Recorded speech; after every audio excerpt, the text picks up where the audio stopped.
नामजप यज्ञ सप्ताह आणि ह्या सप्ताहाचा आज 4था दिवस. एकदम आनंदामध्ये आणि उत्साहामध्ये हा सप्ताह पार पडतोय. दिवस कसे निघून चालले हे आपल्याला पण कळत नाहीये. सकाळी आल्यानंतर पारायण वाचून झाल्यानंतर यज्ञ याग वगैरे आणि दिवसभरामध्ये एवढं कामाची धावपळ असताना, शेतीतील एवढे कामं चालू असताना पण प्रत्येकाच्या मागे एवढे कामं असताना पण दिवस कसा निघून जातो आणि पुन्हा संध्याकाळी आरतीची ओढ लागते आणि आरतीला आपण पुन्हा वेळेवर इथं असतो. म्हणजे स्वामी महाराज ही सेवा एकदम आपल्याकडून कशी करून घेतात हे आपल्याला पण कळत नसतं. दररोज मार्गदर्शन पण होत असतं. काल पण खूप छान मार्गदर्शन होतं. किशोर भाऊंचं पण एकदम छान मार्गदर्शन झालं. पहिल्या दिवशी भाऊंचं मार्गदर्शन होतं आणि आज मार्गदर्शनासाठी सगळ्यांना माहिती आहे, ज्यांच्या आवाजामध्ये एकदम कणखरता आहे, ज्यांचा आवाज ऐकण्यासाठी आपण आल्यानंतर इथं असं वाटतं की एक 17-18 वर्षाचा तरुण एकदम चांगल्या पद्धतीने आणि आवाजामध्ये एकदम शब्दता म्हणजे एकदम स्पष्टता, कुठेही चुकणार नाही अशा विठ्ठल सरांचं मार्गदर्शन आहे. याच्या अगोदर पण आपण त्यांचे भरपूर मार्गदर्शन ऐकलेले आहे. छत्रपती शिवाजी महाराज असेल, संभाजी महाराजांचं चरित्र, कधी कधी बोलताना पण इतके छान बोलतात आणि ऐकण्यासाठी समोरच्याला असं वाटतं किंवा ऐकताना पण असं वाटतं की आपला वेळ कसा निघून गेला हे पण पटकन समजत नाही. त्याच्यामुळं विठ्ठल सरांच्या याच्या अगोदर पण भरपूर वेळेस मार्गदर्शन आपण ऐकलेले आहे. प्रत्येक वेळेस त्यांचं मार्गदर्शन हे नवीन काहीतरी असतं आणि ऐकताना त्यांच्या मार्गदर्शन ऐकताना पण कधी कधी एक लपक त्यांची आज पण टिकून आहे बरं का. म्हणजे आमच्यासारखी मुलं ज्यावेळेस ते मार्गदर्शन ऐकतात आणि एक विशेष अभिमान पण वाटतो की आपल्याला विठ्ठल सरांकडून एवढं छान नॉलेज आहे. त्यांच्याकडे बघितल्यानंतर असं वाटतं, कधी कधी बाहेर जर दिसले का म्हणजे बघताना सुद्धा त्यांच्याकडे असा एक वेगळा माणसाचा दृष्टिकोन पडतो की नाही ह्या सरांचं मार्गदर्शन खूप छान असतं बरं. असं प्रत्येक वेळेस आपल्याला त्यांचं दर दत्त जयंतीच्या सप्ताहामध्ये नवीन प्रकारचं मार्गदर्शन ऐकायला भेटत असतं आणि त्यांचं मार्गदर्शन ऐकण्यासाठी आपण सगळे उत्सुक आहातच. मी जास्त वेळ आपला घेत नाही. विठ्ठल सरांचं केंद्राच्या आणि सर्व सेवेकऱ्यांच्या वतीने खूप खूप आभार मानतो आणि त्यांना मार्गदर्शनासाठी निमंत्रित करतो. श्री स्वामी समर्थ.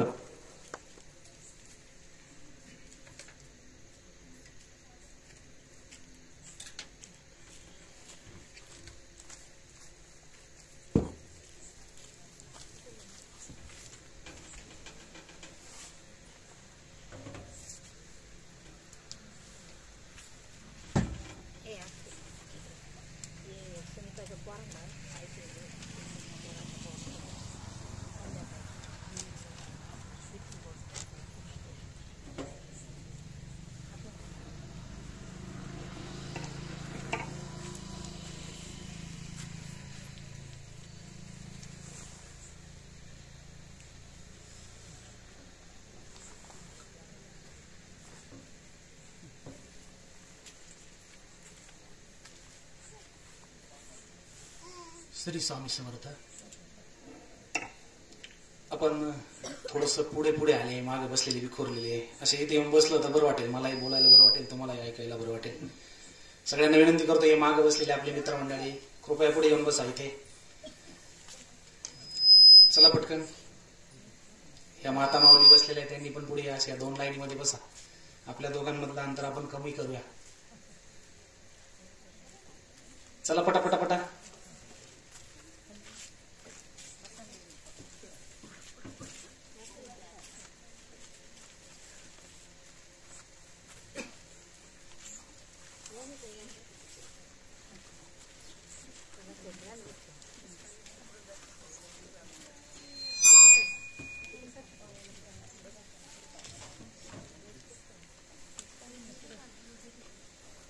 श्री स्वामी समर्थ. श्री अनंत कोटी ब्रह्मांड नायक राजाधिराज योगीराज परब्रह्म भगवान श्री स्वामी समर्थ महाराज, ब्रह्मीभूत मिटले महाराज, ब्रह्मीभूत मोरेदादा आणि आपल्या सर्वांची श्रद्धास्थान असलेली परमपूज्य गुरु माऊली यांच्या चरणी त्रिवार मानाचा मुजरा, समर्थ सेवेकरी आणि भाविक सज्जन. बघा, मी सुरुवातीला काय सांगतो काळजीपूर्वक लक्ष द्या.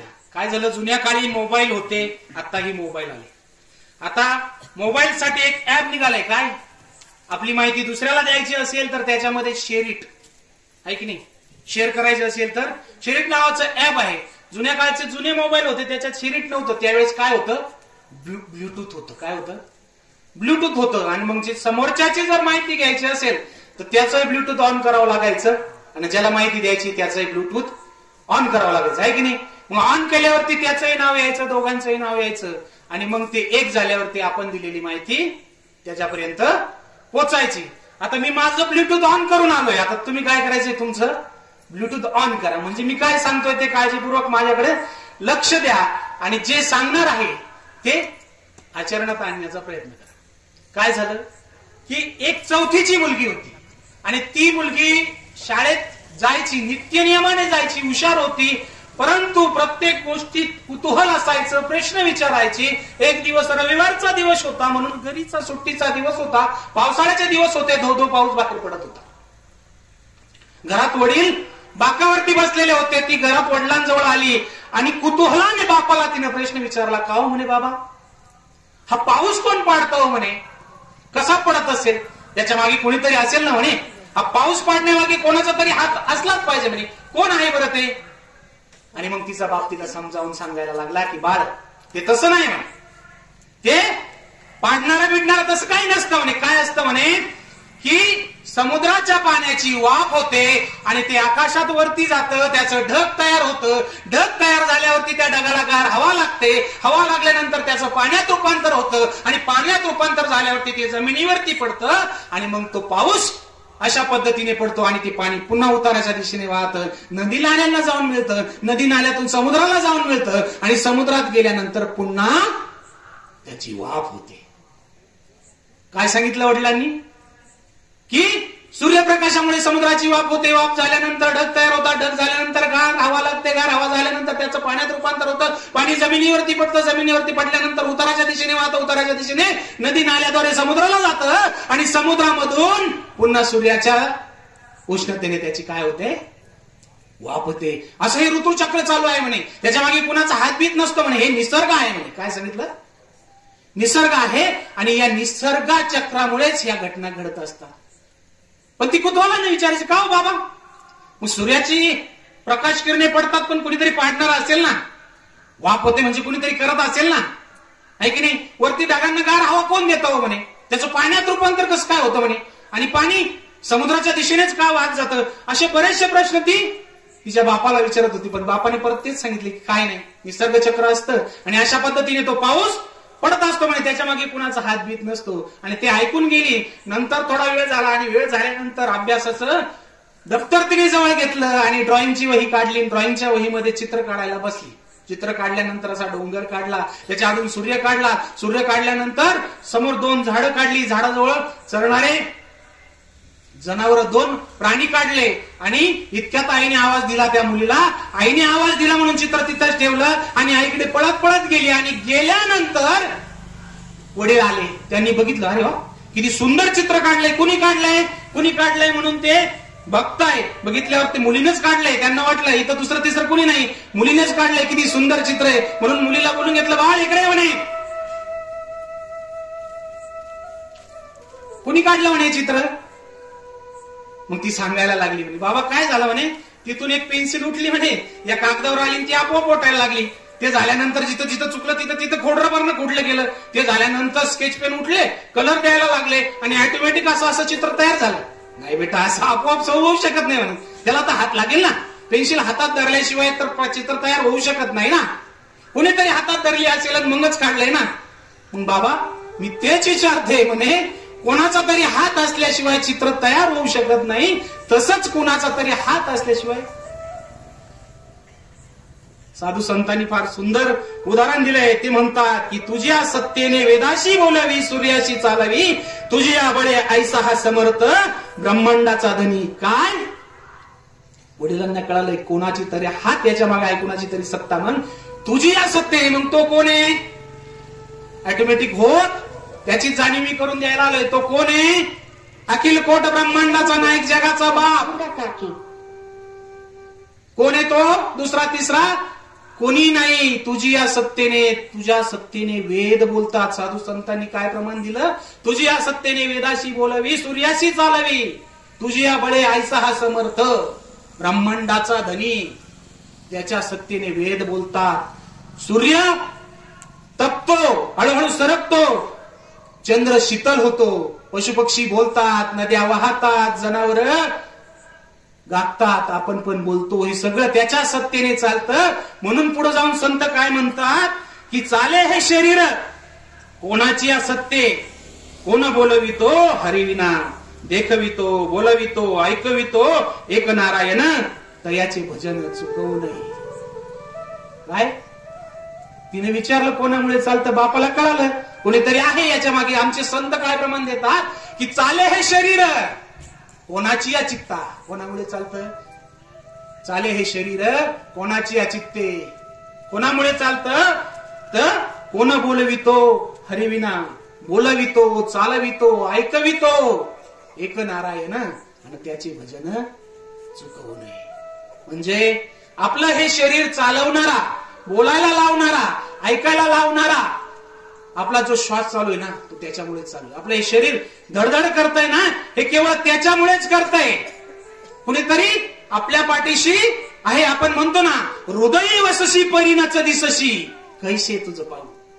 आतमध्ये ज्याच्यामुळे आपलं शरीर चालतंय, आपण बोलतोय, आपल्याला दिसतंय, ऐकू येतंय, आपण श्वास घेतोय, आपल्या हृदयाचे ठोके चालू आहे. विचार करा, हृदयाचे ठोके जर बंद झाले तर काय होईल?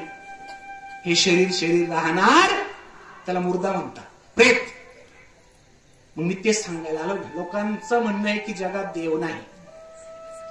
जर देव नाही तर ही सृष्टी चालती कशी? वाचा, ग्रंथ वाचा. आमचे संतोष भाऊ म्हणतात की मूळ ग्रंथ वाचा, त्याचं अध्ययन करा. प्रत्येक ग्रंथात सांगितलंय, संत पण तेच सांगतात की चाले हे शरीर कोणाची असत्य, कोण बोलवितो. हरीशिवाय कोणही आपल्याला बोलू शकत नाही. म्हणून बोलणे, ऐकणे, चालणे हे सगळं त्याच्यामुळेच चालू आहे. दुसरं तिसरं काही नाही. म्हणून आपण इथं बसलेले सगळे भाग्यवान. ज्याला कळाला त्याला कळाला, ज्याला नाही कळाला ते माझ्या भाषेत करंटी म्हणतो मी त्यांना. ज्यांना देव कळाला ते आपण सगळेच भाग्यवान. आणि त्यालाही पूर्वसुकृत मी काल सांगितलं ना, पूर्वसुकृताच्या होत्या गाठी म्हणून घडल्या या गोष्टी. झाली स्वामी राज भेटी परम भाग्य तयाचे. आपले भाग्य, आपलं पूर्वसुकृत खूप चांगलं होतं, आपलं नशीब चांगलं. आपण मागल्या जन्मात काहीतरी चांगलं पुण्य केलं असेल म्हणून या अध्यात्माची गुढी लागली. नाहीतर देव काय बाजारचा भाजीपाला, अशाने देव काय पावायचं नाही. द्या बाजारात गेले, अर्धा किलो भक्ती द्या, अर्धा किलो देवाचं नाम द्या, ते काही बाजारात विकत भेटत.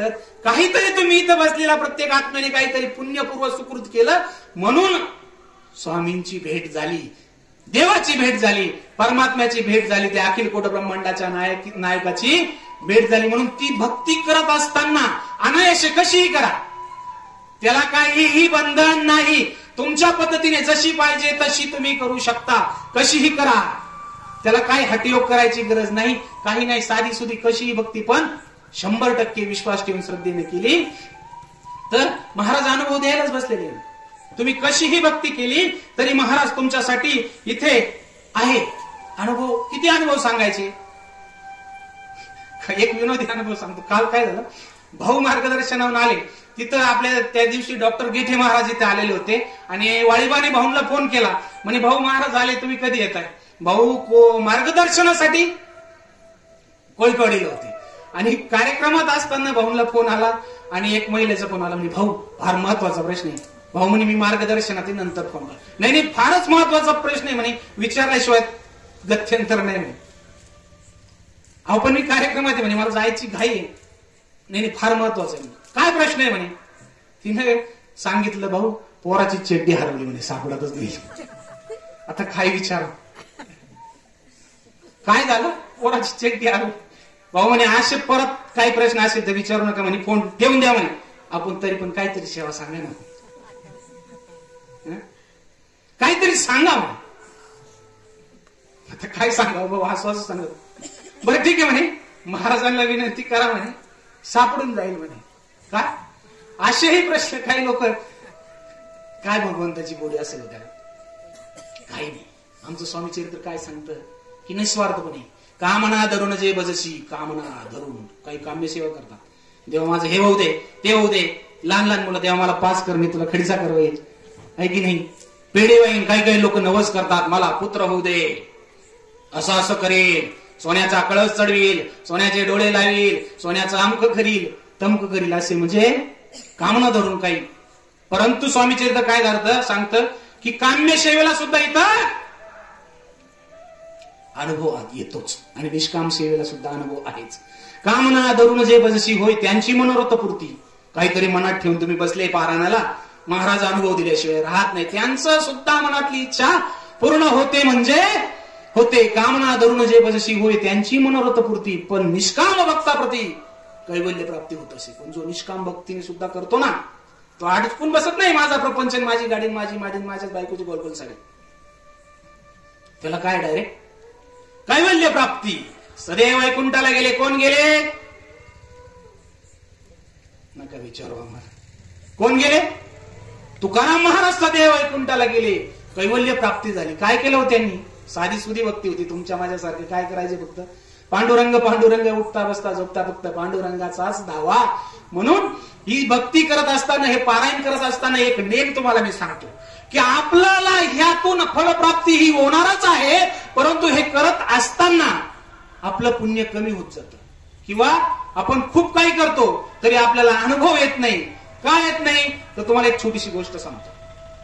आपण विनाकारण कुणाचं तरी काहीतरी उटाळ कुटळ करत बसतो, कोणातरी बद्दल काहीतरी बोलत बसतो, त्यातूनही आपलं पुण्य कमी होतं.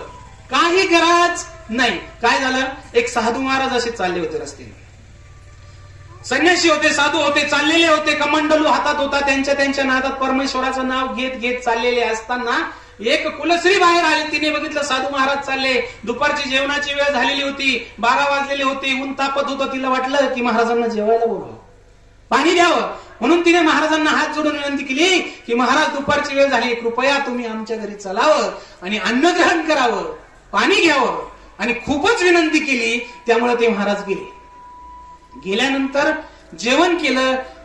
जे होतं तिनं लगबगीनं वाढलं. पण तिला वाटलं एवढे मोठे साधू संन्यासी आले, काहीतरी गोडधोड वस्तू त्यांना वाढावी, म्हणून इकडे तिकडे बघते, गोडधोड काही नाही म्हणून जेवायला वाढलं. आणि शेजारचिनीच्या घरी गेली. शेजारचिनीच्या घरी गेल्यावरती तिला विचारलं काहीतरी गोडधोड आहे का म्हणे.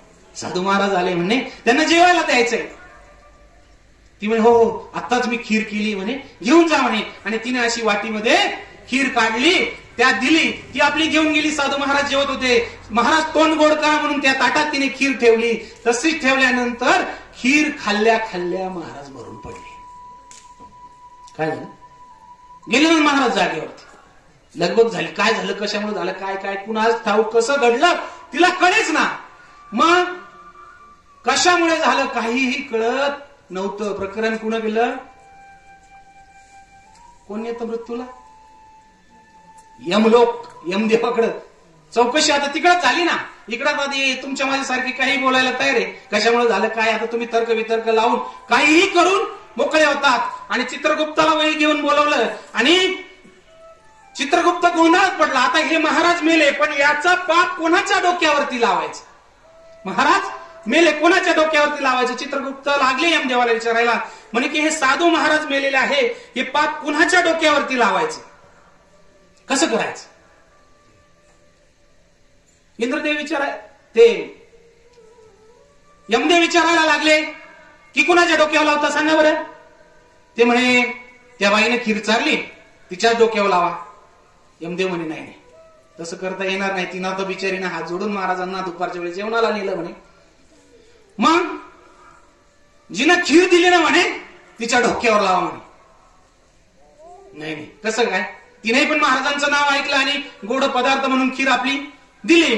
आणि नंतर मग यमदेवाला लक्षात आलं हे काहीतरी वेगळंच प्रकरण दिसतंय म्हणे, काहीतरी हे वेगळंच प्रकरण आहे. पण शेजारच्या पाजारच्या बाया गोळा झाल्या होत्या, त्या लागल्या कुजबुज करायला. हिलाच काही काम नव्हतं म्हणे, हिनाच काहीतरी घातलं म्हणे त्याच्यात. दुसरी म्हणे बरोबर आहे तुझं, हिनाच काहीतरी घातलं, काहीतरी केलं म्हणे, आणि नाही तर त्यात तिनं काहीतरी घालून दिलं असेल म्हणे. त्यांची सुरू झाली, हिला दोष दे, तिला दोष दे. आपले आपले ते चालले होते म्हणे. काही काम नसताना यांनी बोलून घेतलं आणि महाराज मारून टाकले म्हणे. त्यांचं उटळ कुटळ चालू झालं. पण यमदेवाने बघितलं की हे काहीतरी वेगळंच प्रकरण दिसतं. ते चित्रगुप्ताला सांगायला लागले की काय झालं म्हणे. ती खीर आणत होते आणि खीर आणत असताना एक घार वरून उडत चालली आणि तिच्या तोंडामध्ये सर्प होता. त्या सर्पाच्या तोंडातले 2 थेंब विष त्या खिरीमध्ये पडलं आणि महाराज त्यांनी खाल्लं आणि ते मेले. मग चित्रगुप्त म्हणे त्या घारीच्या डोक्यावरती हे पाप लावून. नाही नाही, तिचं कर्म नित्य ती चालत होती शिकार पकडून, तिच्या कसं काय लावता येईल म्हणे. मग त्या सापाच्या, अरे त्याचा तो धर्म आहे म्हणे फुतकारण्याचा, विष सोडण्याचा, त्याच्या कसं काय पाप लावते. मग चित्रगुप्त विचार करायला लागले. म्हणजे महाराज मला आता पाप कुणाच्या डोक्यावर लावायचं म्हणे. जिनं जेवायला दिलं तिच्याही नाही लावायचं, जिने खीर दिली तिच्याही नाही लावायचं, जे गारीच्याही नाही लावायचं, सापाच्याही नाही लावायचं, कोणाच्या लावायचं? यमदेव म्हणे त्या दोन बोलत होत्या का म्हणे त्यांच्या डोक्यावरती लावा. निंदा केल्याने आपलं पुण्य कमी होतं, याच्या त्याच्याबद्दल वाईट विचार केल्याने, याच्या त्याच्याबद्दल दुष्कृत्य असल्यासारखा विचार केल्याने, वाईट विचार केल्याने आणि निंदा केल्याने आपलं पूर्ण पुण्य कमी होत जातं. आणि तुम्ही म्हणतात की मला तर अनुभवच येत नाही ना, आपलं तोंड तर कधीच बंद नाही, अमक्याचं ना असं झालं, तमक्याचं ना तसं झालं. म्हणून श्रद्धेने विश्वास ठेवून, 100% विश्वास ठेवून महाराजांची सेवा केली तर अनुभव किती सांगण्यासारखे. एक शेवटकर एक अनुभव, मी अनुभव सांगण्यासाठी आलेलो नाही, तुम्हालाही छोटे मोठे भरपूर अनुभव आलेले, परंतु काय सांगितलं मी की हे विश्व एका परमात्माच्या शक्तीने चालतं, हे आपलं शरीर त्याच्या सत्तेमुळे चालतं. मी संतांचं उदाहरण देऊन सांगितलं की हे सगळं कुणीतरी चालवणारा आहे, त्याच्या मागे कुणाचा तरी हात आहे, आणि हे हात असल्याचं आपल्यालाही कळलंय. आपणही इथे येऊन सेवा करताय, पारायण करताय, नामजप करताय, यज्ञ याग होम हवन, जशा पद्धतीने सेवा करणं शक्य होईल तशा पद्धतीने आपण सेवा करताय. परंतु काही लोकांना अनुभव येत नाही. त्याचं कारण तुम्ही समजून घ्या, आत्मपरीक्षण करा स्वतःच, काय घडतंय आपल्याकडून, कुठली चूक होते, कुठंतरी काहीतरी घडत असल्याशिवाय. नाहीतर महाराज श्रद्धेने एक माळ जपली तरी अनुभव हे देतातच. आणि हे सगळं करीत असताना मित्रांनो, भक्ती अशी करा की त्याला लीन झालं पाहिजे. मी किती मागच्या वेळेस कित्येक वेळेस किती साधू संतांचे सगळे उदाहरणं दाखले देऊन झाले, मला वाटतं. असं करा ना, करा, मिरेसारखी करा, येतो ना देव, है की नाही. कोण कहते हे भगवान आते नहीं, माँ यशोदा जैसे गोपियों के जैसे तुम बुलाते नहीं. कौन कहते हैं भगवान आते नहीं, कौन कहते हैं भगवान खाते नहीं, माँ यशोदा जैसे तुम खिलाते नहीं. कौन कहते हैं भगवान नाचते नाही, गोपिया जैसे तुम नचाते नाही.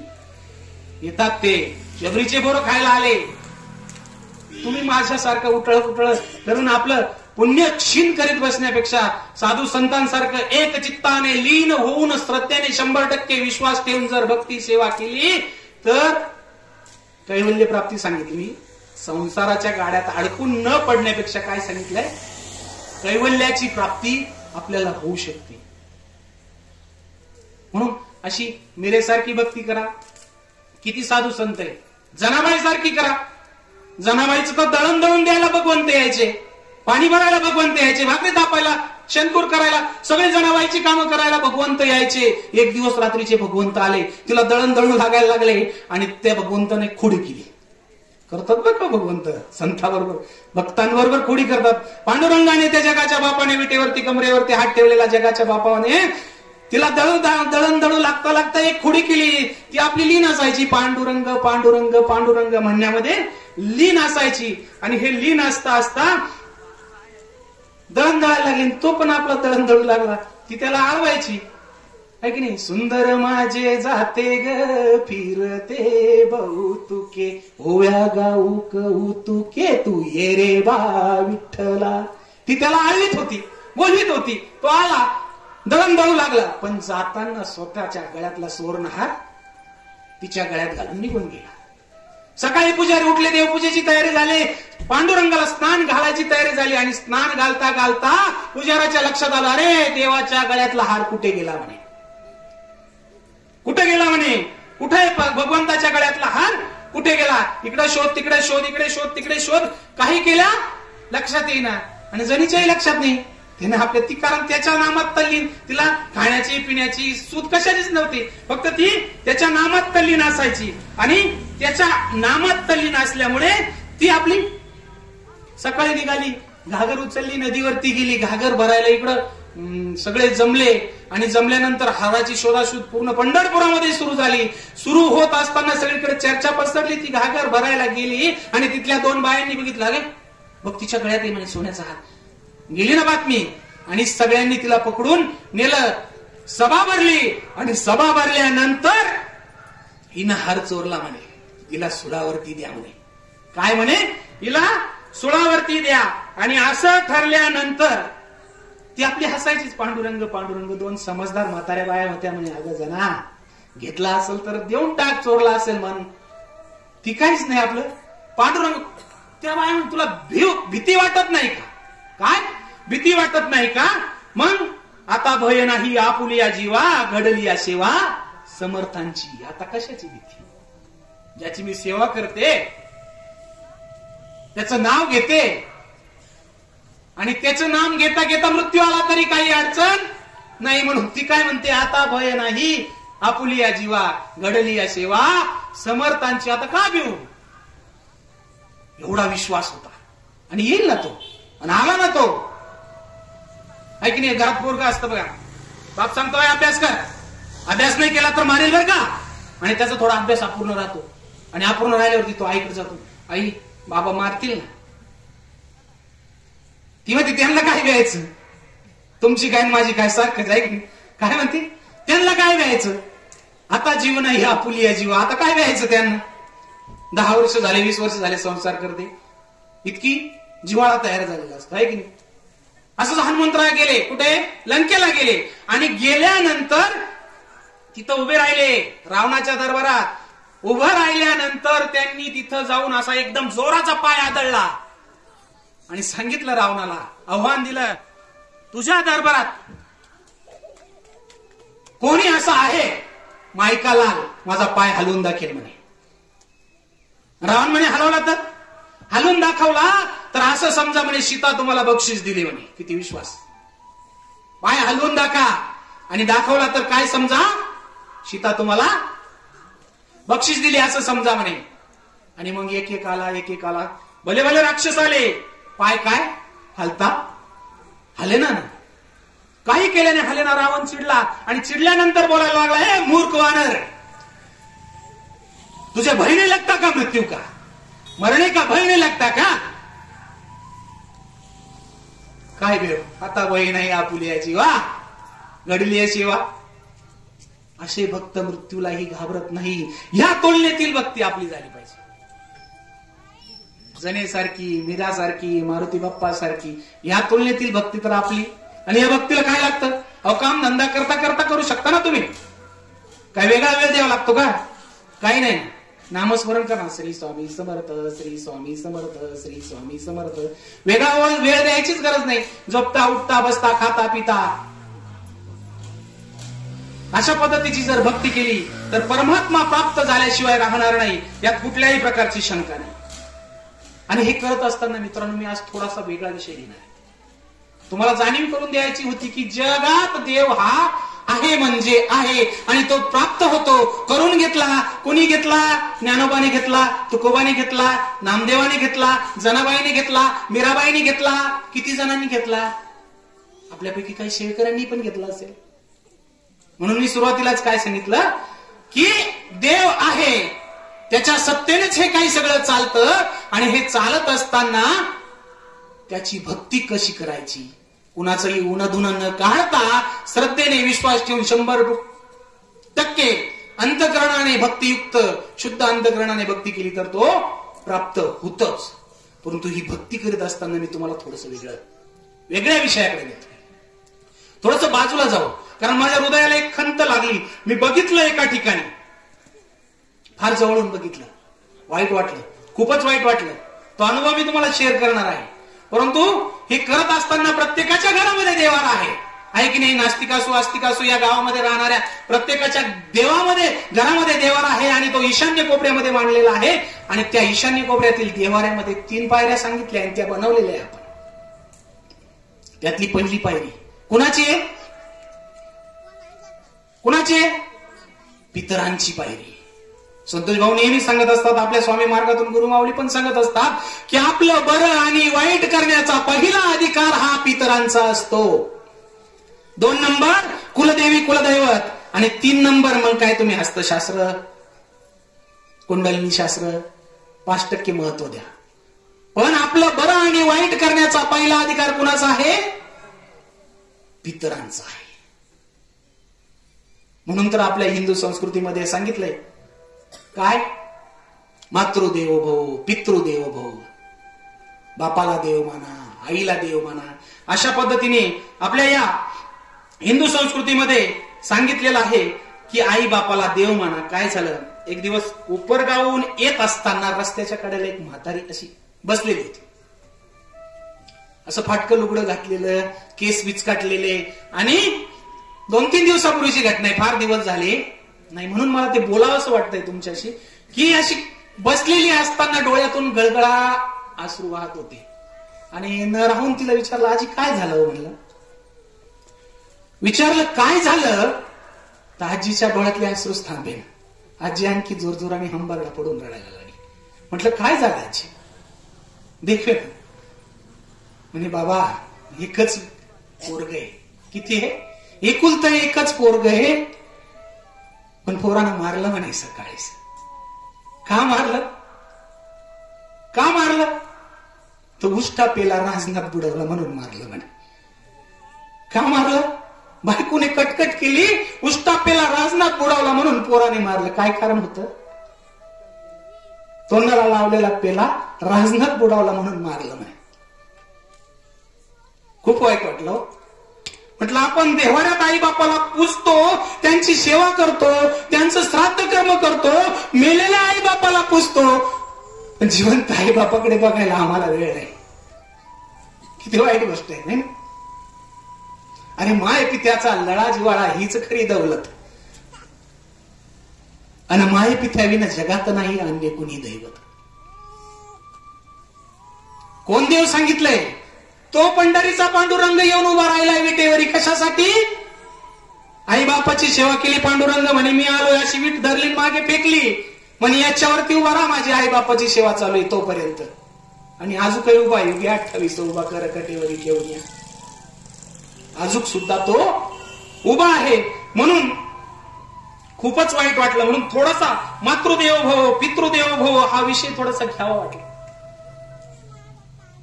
भारतीय संस्कृतीत आईला देव मानण्याची परंपरा आहे, बापाला देव मानण्याची परंपरा आहे. पण या कलियुगामध्ये वाईट परिस्थिती निर्माण झाली. थोडस मागे जातो बघा. 6 जून 1674 ला रायगडावरती सोनेरी सिंहासन उभं टाकलं, आणि सिंहासन उभं टाकल्यानंतर 6 जून 1674 ला रायगडावरती छत्रपती शिवाजी महाराज, अखंड महाराष्ट्राचे दैवत म्हणतो आपण, त्यांचा काय होता, राज्याभिषेकाचा सोहळा. किती आनंदाचा सोहळा, इतका आनंद, इतका आनंद. विहिरीला आनंद झाला, गगनाला आनंद झाला, इथल्या नदी नाल्यांना आनंद झाला, गुरावासरांना आनंद झाला, साधू संतांना आनंद झाला, सरदारांना आनंद झाला, पशु पक्ष्यांना आनंद झाला. कारण पहिला हिंदू राजा पदपादशाह सिंहासनाधीश्वर होता. इतका मोठा आनंद, आनंदाचा सोहळा. आणि त्या आनंदाच्या सोहळ्यात 32 मन सोन्याचं सिंहासन उभं केलं, आणि त्या सिंहासनावरती राज्याभिषेक झाल्यानंतर छत्रपती शिवाजी महाराज त्या सिंहासनावरती सिंहासनाधीश्वर होणार होते. आणि त्या सोन्याच्या सिंहासनाकडे जाताना सिंहासनाच्या पायऱ्या चढायला छत्रपती शिवाजी महाराजांनी सुरुवात केली. आणि सुरुवात केल्यानंतर अचानक छत्रपती शिवाजी महाराज थांबले, शिवबा थांबले. मासाहेब जिजाऊंचं लक्ष शिवबाकडेच होतं. आईसाहेब विचारतात, शिवबा थांबलात का. त्या सरशिराज बोलतं झालं की मासाहेब, या सिंहासनावरती बसण्याचा अधिकार आमचा नाही. त्या सरशी मासाहेब कडाडल्या, शिवबा अधिकार तुमचा नाही मग कुणाचा. त्या सरशी माझ्या राजाच्या डोळ्यातून गळगळा अश्रू व्हायला लागले. आणि राजा सांगतोय, मासाहेब, या सिंहासनावरती बसण्याचा अधिकार आबासाहेबांचा.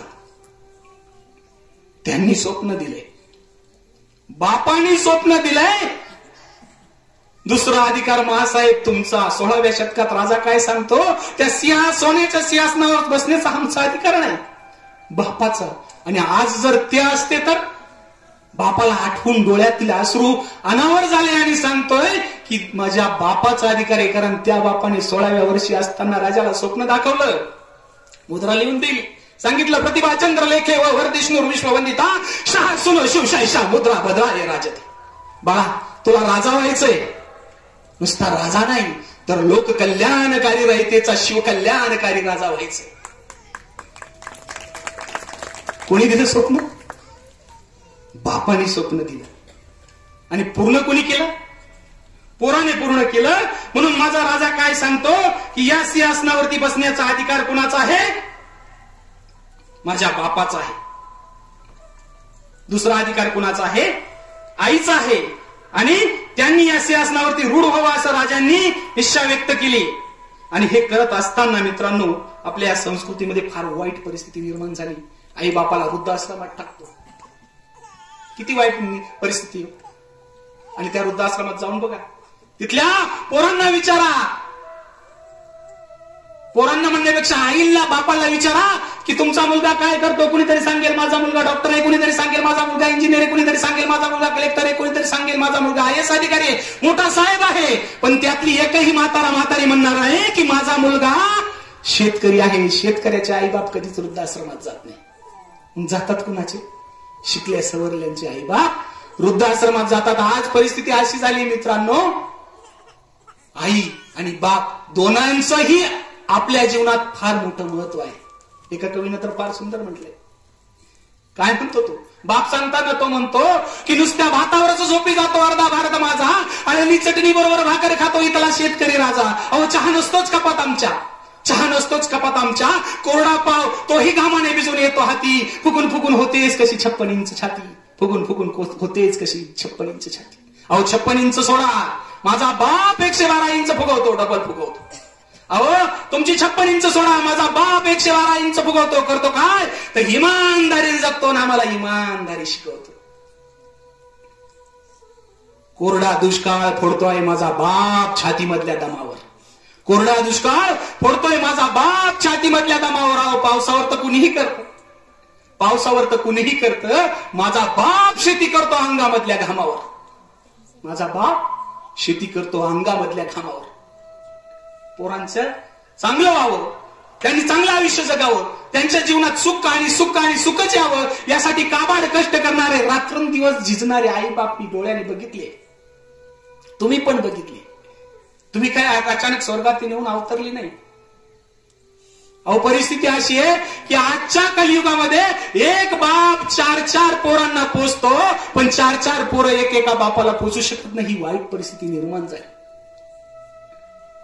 आणि तुमच्या माझ्या घरातला घडलेला प्रसंग सांगतो. काय होतं, कधीतरी पोराचं आणि बापाचं भांडण होतं. भांडण झाल्यानंतर पोरगा आईकडे जातो. आई त्याची समजूत काढता काढता काय म्हणते, जाऊ दे बाबा, जाऊ दे, तुझ्या बापाला ना काय नाही, अक्कलच नाही. काय म्हणते, तुझ्या बापाला अक्कलच नाही. असं जेव्हा आम्ही ऐकतो ना तेव्हा मला वाटतं हो खरंच खरंच त्याला अक्कल नाही. हो त्याला खरंच अक्कल नाही. त्याला अक्कल असती तर आयुष्यभर रुपया जमा करून ठेवलेला पोराच्या डोनेशनसाठी भरला असता.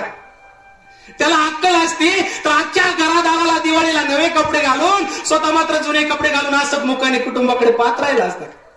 अहो त्याला अक्कल असती तर पोराच्या पायात 2000चा बूट आणि स्वतःच्या पायातलं फाटलेल्या बुटातला बाहेर येणारा अंगठा तो लपीत फिरला असला.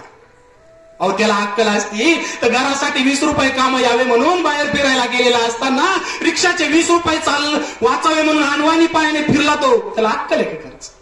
मी तर म्हणतो खरंच त्याला अक्कल नाही. आई सांगते जाऊ दे, त्याला अक्कल नाही म्हणे. ही पोरग मग घरातूनच संस्काराची सुरुवात होते. ही वाईट परिस्थिती. जेव्हा ती म्हातारीची अवस्था बघितली ना, हृदय पिळवाटून निघालंय. काय चाललंय, नुसतीच पारायणे करतोय आहे की नाही. संकर्षण कवी आहे, मराठी अभिनेता. ते काय म्हणतात, उगाच कशाला करता अध्यात्माच्या गप्पा. अगो उगा कशाला करता अध्यात्म भक्तीच्या गप्पा. उगा कशाला करता अध्यात्म आणि भक्तीच्या गप्पा. आई बापाच्या पोटी जन्म घेता आणि देव कुठे म्हणता, कुठे? तेच खरे देव. ज्या पहिल्या पायरीवरती आपण ज्यांना पुजतो ना तेच खरे आपल्या आयुष्यातील देव. मी समोरून बघितलंय आपलं सगळं दुःख पोरांसाठी छाताळामध्ये लपवणारा बाप मी स्वतः जवळून बघितलाय. माझा स्वतःचा मित्र आहे सैन्यामध्ये. सीमेवर असताना घडलेली घटना सांगतो मी. सैन्यामध्ये आहे, सचिन जाधव नाव आहे त्याचं, कोळपेवाडी जवळ गाव आहे सुरेगाव म्हणून. आजही जाऊन बघू शकता. सैन्यामध्ये 2 मुली झाल्या. किती झाल्या? मुलाच्या अपेक्षेने पहिली झाली, दुसरी झाली. नंतर त्याने चेक केलं आता मुलगाच होणार म्हणून 3रा मुलाचा गर्व सांगितला. तो कुठे होता? तुमच्या माझ्या संरक्षणासाठी सीमेवरती उभा होता बंदूक घेऊन. आणि बायकोला दिवस गेले, 9वा महिना चालू होता. सत्य घडलेली घटना. मी स्वतः आमचे मित्र आहे बाबासाहेब कुंडलिक जाधव, आम्ही दोघेही त्याच्या घरी जाऊन आलो. सीमेवर होता, रोज बायकोचा फोन चालायचा, आनंदाचा दिवस होता. स्वतः पोटामध्ये पोराचा गर्भ होता, 2 मुलींच्या पाठीवरती मुलगा होणार हे सगळं माहित होतं. रोजचा फोन चालायचा, नियमितपणे डॉक्टरकडे जायचे, गोळ्या औषधं नियमित घ्यायचे. हे सगळं चालू असताना एक दिवस रात्री त्या बाईला उलट्या झाल्या. फोन झाला होता आटले, तेव्हा ती व्यवस्थित होती. उलट्या झाल्यानंतर जुलाब झाले. त्या सचिनचे आई बाप संगमनेरकडे शेती करण्यासाठी आणि घरी भाऊ आणि भाऊजाई आणि त्याची बायको तिथं राहतात. आता 2 मजली माडी बांधून ठेवली, तिथं ते राहतात. आणि तो सीमेवरती लढण्यासाठी रात्री त्या बाईला 8 वाजेपासून उलट्या आणि जुलाब झाले. बोलत होती, तिचा धीर आला. ते म्हणे आपण वहिनी दवाखान्यात जाऊन येऊ. नाही हो, काय होत नाही म्हणे, झाल्या असतील उलट्या तर ह्या अवस्थेत होतातच म्हणे, पण जुलाब पण झाले. आणि रात्रभर झाल्यामुळे तिच्या शरीरातलं पाणी संपलं ना. सकाळी लवकर उचललं तिला, परंतु दवाखान्यात नेल्यानंतर चालत गेली. पण दवाखान्यात जेव्हा डॉक्टरने चेक केलं, बोब डॉक्टर म्हणे इथं नाही. काय झालं होतं मध्ये? बाळ मरून गेलं होतं ना. काय झालं? पोरग मरून गेलं होतं. प्रतीक्षा केली होती लग्नानंतर 10 वर्षांनी पोरग होईल. पोरग मरून गेलं, पण त्या बाईला कळाल्यावर तिने शॉक खाल्ला ना. कारण ते पोरग रात्रीच मरून गेलेलं होतं. तिथंच बेशुद्ध पडली ती. तिथून उचलली, नंतर ते म्हणे नाशिकला जाऊ द्या. तिथं नेली, ते म्हणे प्रवाराला जाऊ द्या. अहो, प्रवाराला नेता नेता मध्येच मेली ना ती. पूर्ण पॉइझन झालं होतं. पोटामध्ये पोरगी घेऊन मेली ती. एक पोरगी 4 वर्षाची आणि एक पोरगी 2 वर्षाची. मेल्यानंतर लोणीला तिथं पीएमटीला टाकलं तिला. अवस्था इतकी वाईट होती, त्याने फोटो काढून दाखवला होता. पूर्ण शरीर फाटलेलं, ते पॉइझनमुळे पूर्ण शरीराचं. इतकी सुंदर स्त्री होती, पण पूर्ण डोळे असे बाहेर आलेले, पूर्ण कातडेतून रक्त वाहत आहे, पूर्ण पॉइझन बाहेर पडतं. इतकी वाईट अवस्था. आणि बेवारसपणे तिथं टाकलेली होती. कोणाची बायको? एका जवानाची बायको. तो सीमेवरती लढतोय, तिथं बेवारसपणे टाकलेली होती. आणि सकाळीच त्याला कळालं. फोन केला, भावाने केला. सांगितलं नाही फक्त आजारी म्हणून ये असं सांगितलं. आता 9वा महिना म्हणलं, तो घाईनं तिथून काहीतरी कारण देऊन आला. यायला पूर्ण दिवस गेला, तोपर्यंत ती तिथंच पडलेली होती. संध्याकाळी त्याने ती अवस्था बघितली. कोल म्हटला, कोसळून पडला, ढसढसा रडायचा. आणि ते प्रेत घरी आणल्यानंतर मित्रांनो, ती 4थीला असलेली मुलगी 4 आणि 6, 10 वर्षाची, तिनं ते बघितलं, तिने सहन केलं. परंतु जी 2 वर्षाची होती ना, तिनं ते बघितलं, भेदरली. हो, रडागाग सुरू झाली. इतकी भेदरली. उघड्या डोळ्याने अवस्था बघितली. आणि नंतर तो कोसळला. आपण घरी आल्यानंतर पुढे रडता येईल ना त्याला. बाहेर अंबाला पळून रडला, पण मुलींपुढे गेल्यावरती रडताच येईना त्याला. अंत्ययात्रा झाली. आणि झाल्यानंतर आम्ही जेव्हा भेटायला गेलो ना, ती 2 वर्षाची पोरगी विचारायची, बाबा आई कुठे हो? तो सांगायचा, आई दवाखान्यात गेली. आपल्याला भाऊ आणायचा आहे ना, काय सांगायचा? आई कुठे गेली? दवाखान्यात गेली. रडता येत नव्हतं. आम्ही समोरून बघितलं. इतकं दुःख, इतक्या वेदना छाताडात दाबवल्या. कुणासाठी? त्या बापाने कुणासाठी दाबल्या? आपल्या लहान लेकरांसाठी. आणि जेव्हा मी एकटाच परत 8 दिवसांनी भेटायला गेलो ना, तर गळ्यामध्ये पडून इतका हंबरडा फोडला त्याने. सर, माझी लक्ष्मी गेली हो म्हणे. काय सांगायला लागला तो? मी नसताना सगळं सांभाळायची. गाई डुरं, शेती, गाई बाप सगळ्यांना सांभाळायची. 2-2 पुरी सांभाळायची. वाघिणी सारखी होती म्हणे. गेली रडता रडना कोरडा पडेपर्यंत रडला. परंतु पुरींपुढे त्याला रडता आलं नाही. त्याला काय म्हणायचं? बाप. तो आज हयातपर्यंत आपल्याला त्याची किंमत कळत नाही. तो आहे तोपर्यंत आपल्याला त्याची किंमत कळत नाही. मी सांगितलं म्हणून एका गीतकाराने म्हटलंय ना, काय? बाप गेल्यावरती कळेल कुंकवाचं मोल, मुलांना कळून येईल काय होता बापाचा रोल. गेल्यावरती त्याचं मोल कळतं. बायकोला कळतं कुंकू गेल्यावरती. पोरांना कळतं काय बापाचा रोल होता. अहो, घरी बसला तरी तेवढा दबदबा होता. घरात खोकला तरी तेवढा दबदबा होता, आहे की नाही? बाप गेल्यावरती कळेल कुंकवाच मोल, मुलांना कळून येईल काय होता बापाचा रोल. आई समजा रुक्मिणी माता, बापात विठ्ठल पाहावा, या दोन दैवता पोटी पुन्हा पुन्हा मी जन्म घ्यावा. जपा त्यांना त्यांच्या म्हातारपणी, बाप माझा वेदनेचा धनी. खूप वेदना असतात त्याच्या हृदयात, पण त्या दाखवता येत नाही, आहे की नाही? एका कवीने म्हटलंय की ऐका ऐका दोस्तानो माय बापाची ही कहाणी, बाप नारळी खोबर माय नारळाचं पाणी. खोबऱ्या वरून कडक असतं ना, आणि माय पाण्यासाठी. ऐका ऐका दोस्तानो माय बापाची ही कहाणी, बाप नारळी खोबर माय नारळाचं पाणी. साधा सुधा माझा बाप त्याच साध होतो तर, सदरा हाय फाटलेला दारी येत हो कोपर. त्याच्या बुटाची काय द्यावी, त्याच्या बुटाची काय द्यावी, राव चांगली निशाणी. बाप नारळी कोबर माय नारळाचं पाणी. आणि आपण काय म्हणतो, तो काय केलं माझ्यासाठी. शाबास रे पठ्ठ्यांनो, अरे तुम्हाला जन्माला घातलं हाच मोठा इतिहास झाला. आणि आपण म्हणतो तो काय केलं माझ्यासाठी. वाईट परिस्थिती. तुम्हाला मी मागे कथा सांगितली होती.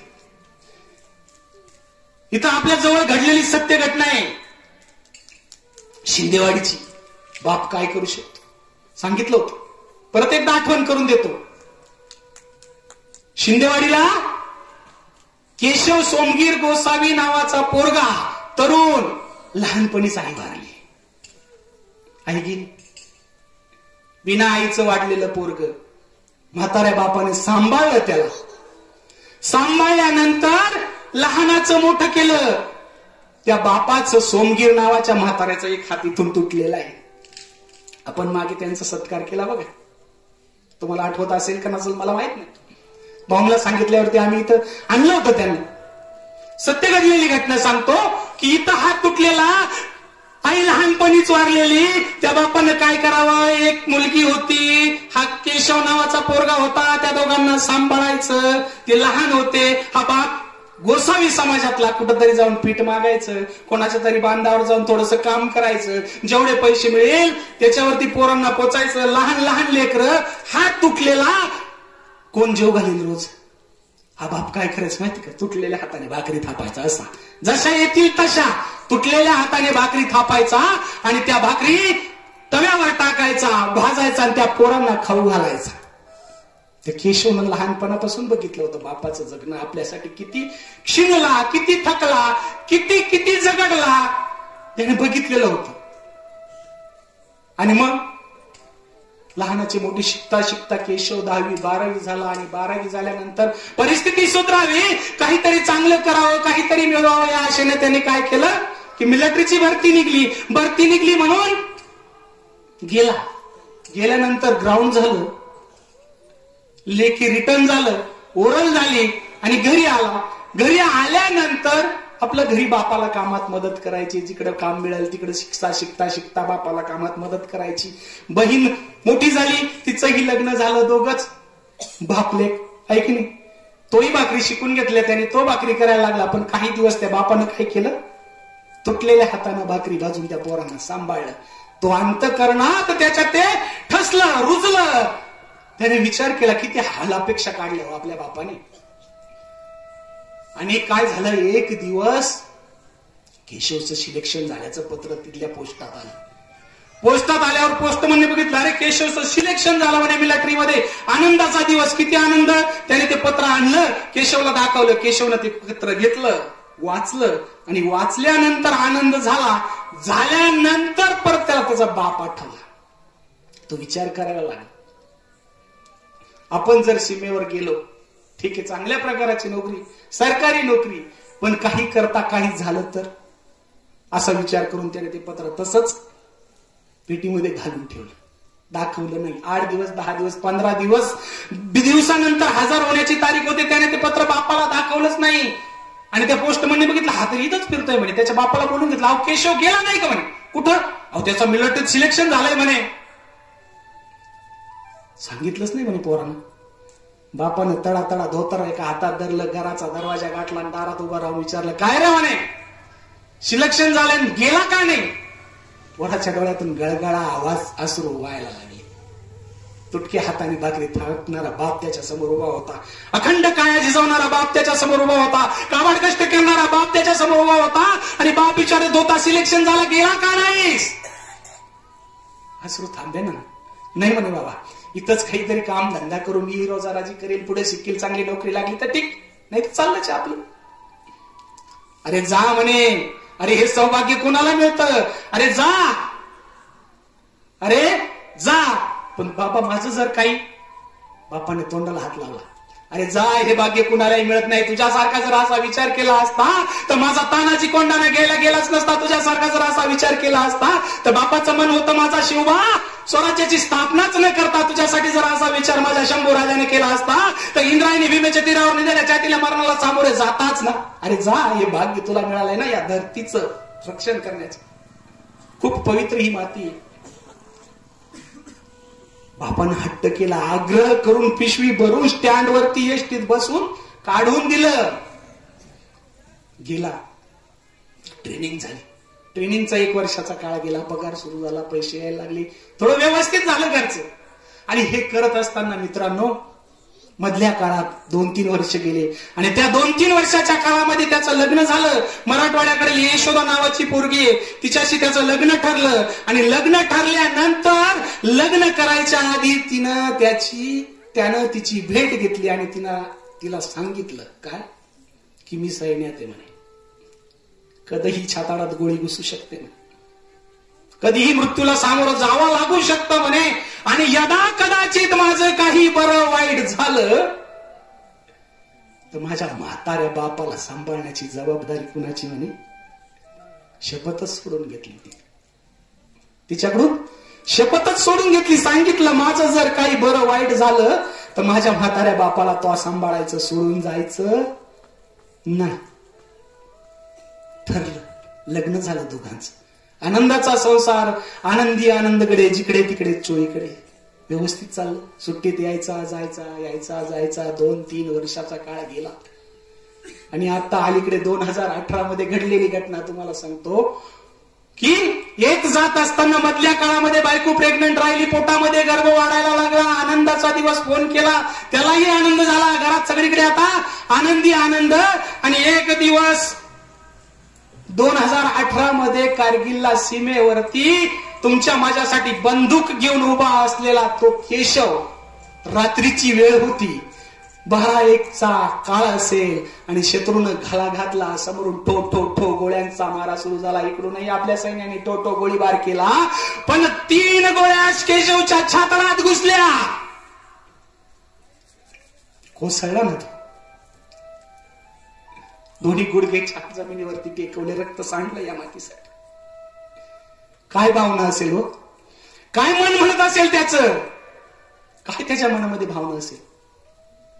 सास रुकती गई, लफ्ज थमती गई, फिर भी बढ़ते कदम को न रुकने दिया. कट गए सिर हमारे तो कोई गम नहीं, सिर हिमालय का हमने ना झुकने दिया. मरते मरते कहा वाकफन साथियों, अब तुम्हारे हवाले वतन साथियों. जिंदा रहने के मौसम बहुत है मगर जान देने की रुत रोज आती नहीं. हुस्न और इश्क दोनों को रुसवा करे ये जवानी जो भूमे नहाती नहीं. आज धरती बनी है दुल्हन साथियों, अब तुम्हारे हवाले वतन साथी. छातडात गोळ्या घुसल्या. जमिनीवरती गुडघे टेकवले आणि डोळ्यातून गळगळा अश्रू व्हायला लागले. शेजारच्या जोडीदाराने सांभाळलं, धरलं त्याच्या दोन्ही दंडाला आणि त्याच्या डोळ्यातून अश्रू वाहत होते. तो विचारतो, अरे रडतोस का? मातीसाठी शहीद होतोय ना, रडतोस का? आणि मग तो बोलायला लागला, काय म्हणतोय तू?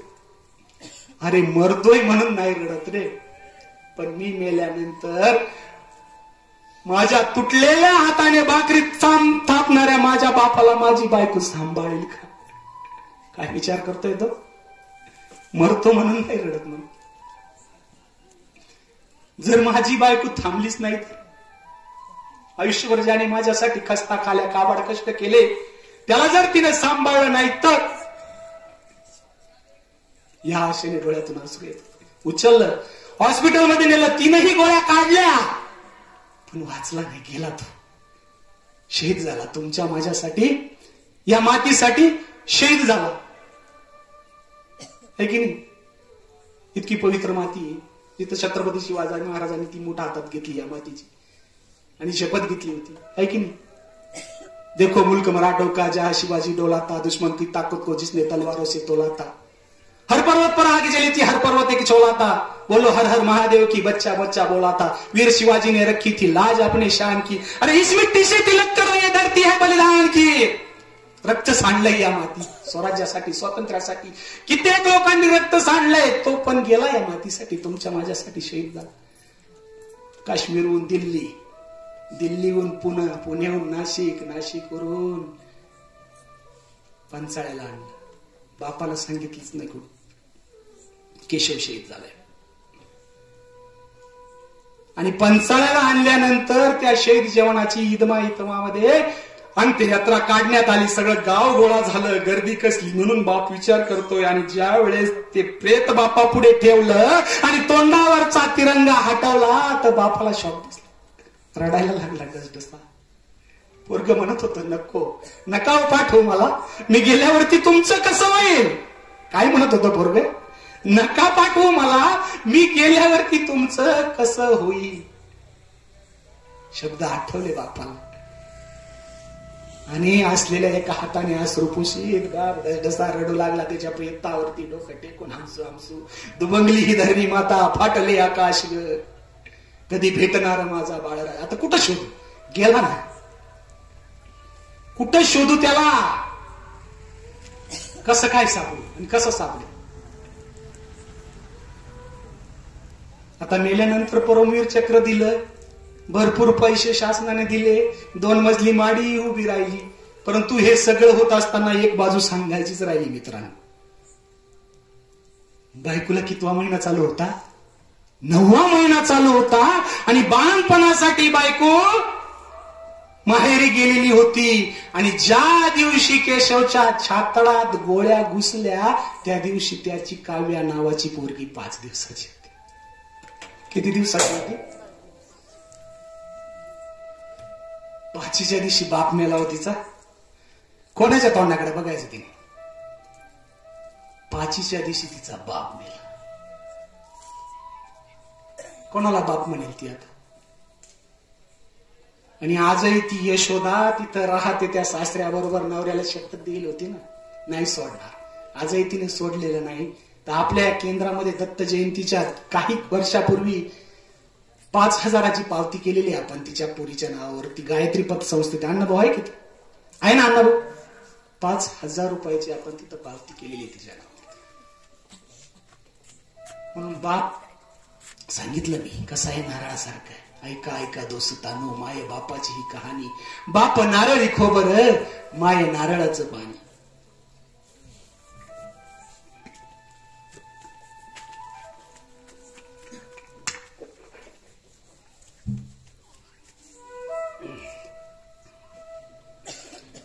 हयातमध्ये त्यांना सांभाळलं पाहिजे, त्यांचं रक्षण केलं पाहिजे, वेळोवेळी त्यांची काळजी घेतली पाहिजे. सांभाळ आपलं परम कर्तव्य. जो सांभाळेल त्याचंच म्हातारपण चांगलं जाईल. नाही तर अन्यथा वाईट अवस्था आहे. किती किती माया असते पण त्याला दाखवता येत नाही. आहे की नाही? ते गीत आहे ना, अरे उरा मंदे माया ज्याच्या काळ्या मेघावानी, दाखवी न कधी कोणा डोळ्यातलं पाणी. जिजू जिजू संसाराचा गाडा हाकला, वटामंदी हसू जरी कना वाकला. गडीभर तू थांब जरा, अरे गडीभर तू थांब जरा, ऐक त्याची धापर, लय अवघड आहे गड्या हुमगाया बापर. गडीभर तू थांब जरा, ऐक त्याची धापर, लय अवघड हाय गड्या उमगाया बापर, उमगाया बाप. लय अवघड हे प्रकरण, बाप हे प्रकरण उमजण्यासारखं खूप अवघड आहे. म्हणून मी सुरुवातीला काय सांगितलं की आपण त्यांना देवाऱ्यात पुजतो, पितृदेव भाव म्हणतो, त्यांची पूजा करतो एका बाजूला मेल्यानंतर, पण जित्यापणे त्यांच्या पेकाटात लाथा घालतो. काय वाईट अवस्था आहे. त्याची धाप, त्याचं बोलणं, त्याचं म्हणणं जरा समज. गडीवर थांबा ना जरा, काय म्हणतो ते तर ऐकून घ्या ना, हे की नाही. ती ऐकण्याची क्षमता आपल्यामध्ये राहिली नाही.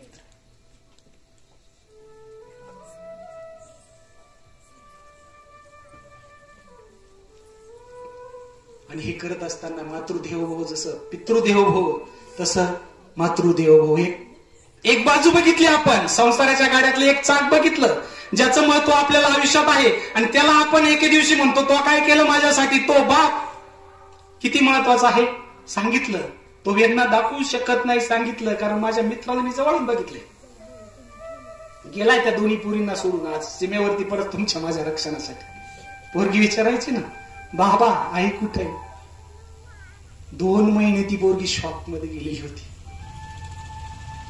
कसं तरी सांभाळून आई बापाकडे सोडून आज तो सीमेवरती परत लढण्यासाठी. पुरीचा शब्द काय होता? आई कुठं गेली? आई आई खरंच काय असते? लेकराची माय असते, वासराची गाय असते, दुधावरची साय असते.